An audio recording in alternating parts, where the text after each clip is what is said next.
So we have almonds here. Started with 3 pounds of raw almonds, split them up into 3 1-pound sections, and then we mixed them up and smoked them for about an hour and a half or so, and then took them out, mixed them up with whatever toppings I chose for each one, and put them back in for another 30 minutes on the smoker to finish them off and to get the flavoring to adhere a little bit. So you can see over here, I tried to rotate them to keep them cooking evenly. This batch definitely got a little darker. It was nearer the fire at the start, but it's not really burned. There's a couple of them I'll probably throw out, but overall it looks pretty good. So this one here, we've got rosemary, and I've got a chipotle salt that I used on there, and paprika. Back here, right up here, actually, we have Worcestershire and hot sauce. No salt. We're going to go with no salt on this and see how this one does. Back here we've got sea salt and garlic powder and cayenne. We're letting them cool down to room temperature before we try them. Let them kind of chill for a little bit. Total of 2 hours cooking time. Like I said, hour and a half, just straight smoke. Rotated around to try and keep them even. I did shake them up every 30-40 minutes just to try and get even cook across there. I used my Bradley racks. I just put foil on there, so obviously so they won't fall through. But you could use it on a sheet pan, like a foil sheet pan. I've seen people just literally put foil on the grill grate. I went with this one because it's easier to transport them in and out. So I will check back here in a little bit and see how they came out. So we're going to start over here. This is Worcestershire and hot sauce. Didn't put any salt on this one. Was kind of feeling like I didn't want to have the salt overwhelm it, so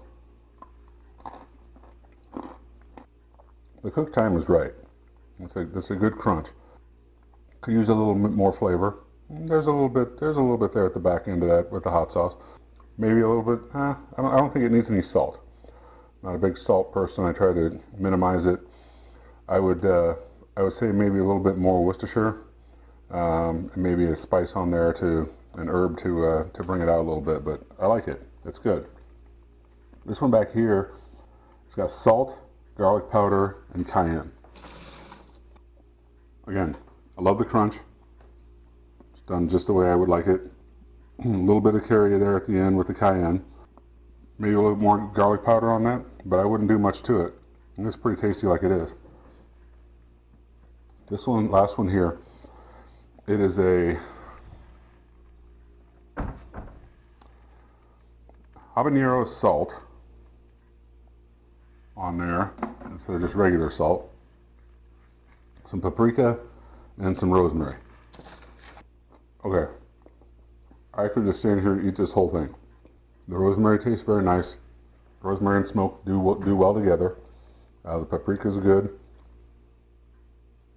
Unfortunately, some of these almonds from this tray got a little bit more scorched than the others, but overall, I think this is my favorite right here.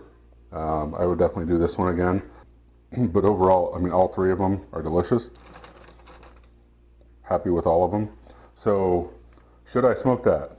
Almonds, yes. Again, we had raw almonds. Mixed it up. Each of them got 2 tablespoons of butter, and then the specific spices for each of them, which I'll post in there for you. And smoked them for an hour and a half.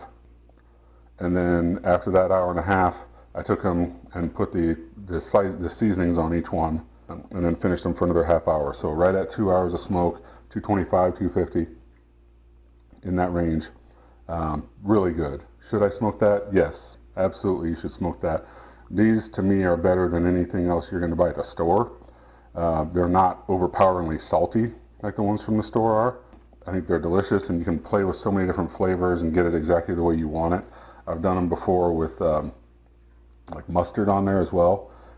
That's delicious. So I would definitely do this again. Yes, you should smoke that.